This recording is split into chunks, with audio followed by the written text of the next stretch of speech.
Senator Hillary Clinton spoke to a crowd of about 500 at the Grand Fire Station Monday morning about several issues in her race against Barack Obama for the Democratic presidential nomination. Clinton focused much of her 30-minute talk on the out-of-control gas prices in North Carolina and across the country.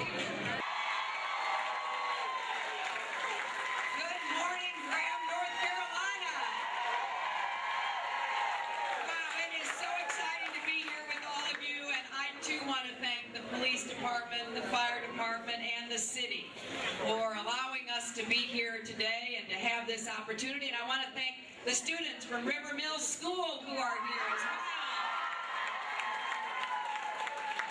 I am thrilled to be with you. I know my husband was here in 1992,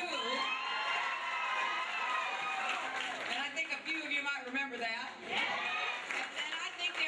There is so much excitement in North Carolina because you're going to help pick a president next year. We have a lot of problems we have to solve.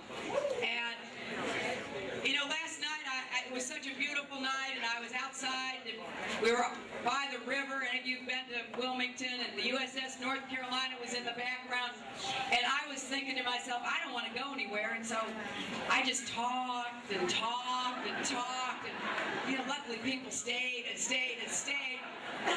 But I think one of the papers said I talked for an hour. That was usually something they said about my husband. And so I won't talk for any hour today, but I am going to talk about some of the issues that I think are really important to the people of North Carolina. And I want to start about the gas crisis. The cost of gas. It is emptying the pockets of middle-class families, and it is lining the pockets of oil companies and foreign governments. That's exactly what's going on here.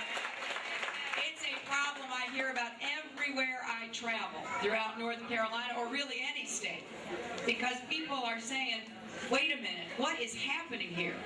And I think it demands presidential leadership. Now, I'm hoping President Bush is tuned in and watching us right now. Because I want the voices from Graham, North Carolina to be heard in the White House about what we should be doing here. So now in the short term, we have to take aim at these enormous oil company profits. I would immediately introduce legislation to lower gas prices by imposing a windfall profits tax on the oil companies and using that money. I would use that money to temporarily suspend the federal gas tax.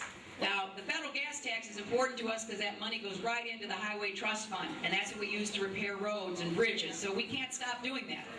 But I think that if we suspended it and made up the lost revenues by putting a temporary windfall profits tax on the oil companies, that's the best of both worlds.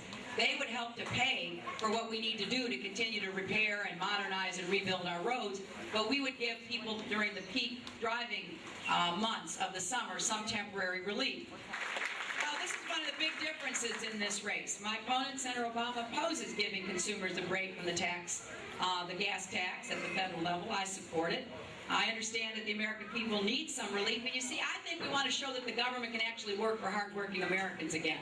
So doing something like that sends a very clear message.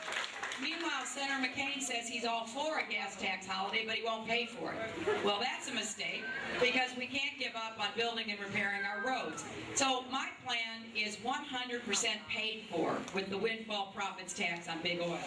The second thing I would do to address these high gas prices is to close the loopholes and tax breaks in Dick Cheney's energy bill that was passed in 2005. So we're going to crack down on price gouging and market manipulation in wholesale oil prices.